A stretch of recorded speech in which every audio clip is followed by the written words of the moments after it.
I didn't block her, didn't leave a final message, didn't slam the door or raise my voice. I just walked away. When your heart grows weary of giving itself to someone who won't meet you halfway, chasing closure becomes pointless. You start seeking peace instead. And that's what I chose, peace over pain. Not because my love for her vanished, but because I finally loved myself enough to let go. I assumed she had moved on, replaced me without a second thought, so my absence barely registered. But one rainy evening, I opened the door to find her there, soaked, silent, carrying fragment of a life I thought she'd abandoned. Our love had never been a fleeting wildfire. It had been steady, built on late-night conversations stretching past midnight, small routines, and quiet gestures, like grabbing each other's favorite snacks at the grocery store. She knew me, my fears, my scars, the way my breath caught when I teetered on the edge of breaking. And still, it wasn't enough. Slowly, she drifted away. First came silence, then distance, until I was the only one still showing up for a relationship that demanded both of us. Once, I asked her what had changed. She shrugged, murmuring, "I don't know." That quiet indifference cut deeper than any argument ever could. So I let go. I didn't plead, beg, or fight for scraps of affection she had stopped giving. She called it love.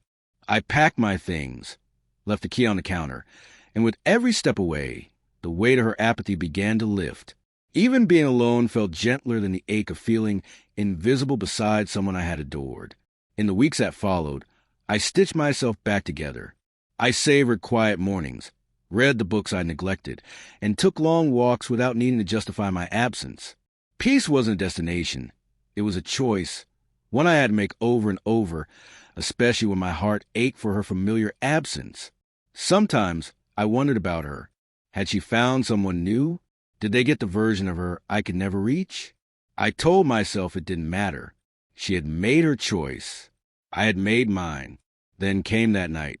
Rain tapped softly against the window as I brewed tea, a small ritual to calm the restless silence. A knock at the door startled me. Gentle, deliberate.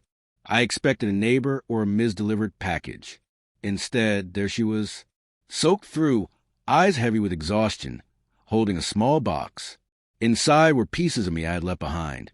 A key, a worn concert ticket, a birthday note, a photograph that was caught in a rare, unguarded moment of joy. "I'm not here to ask for anything," she said, voice trembling. "I just didn't know where else to go." I stepped aside. She entered cautiously, like a guest in a house that had once felt like home.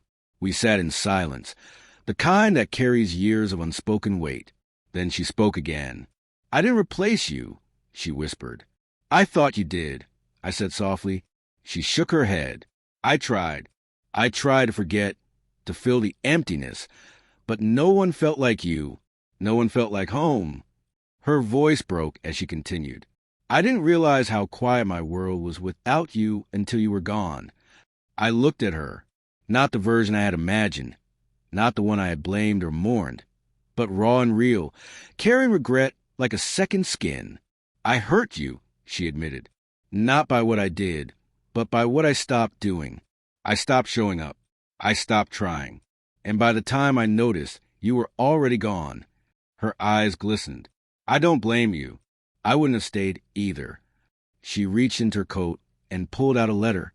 "I wrote this the night you left," she said, placing it on the table. "I couldn't send it. I didn't think I deserved to. I don't ask for forgiveness. I didn't expect it. I just needed you to know I never stopped loving you. I only forgot how to show it." I didn't speak, not because I felt nothing, but because the emotions were too vast to name.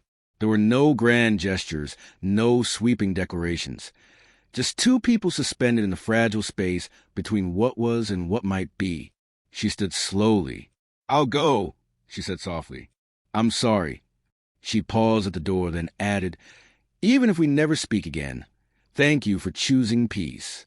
It showed me what I lost when I stopped choosing us." And then she was gone, leaving the letter behind. I didn't read it immediately. Hours later, I opened it. Each word pressed against old wounds I thought had healed. She wrote of fear and guilt, of being loved so fully and not knowing how to give it back. At the end, she wrote, "If you found peace, I hope I never disrupt it. But if there's a part of you that still remembers us, I'll be here, not to fix everything, but to try honestly this time. I don't know what comes next. I don't know if my words are enough, if you'll ever open that door again, or if peace and love can coexist. But I do know this. Sometimes the people who break you return holding the pieces they didn't realize they kept. And it's up to you to decide whether gathering those fragments will mend you or shatter you further.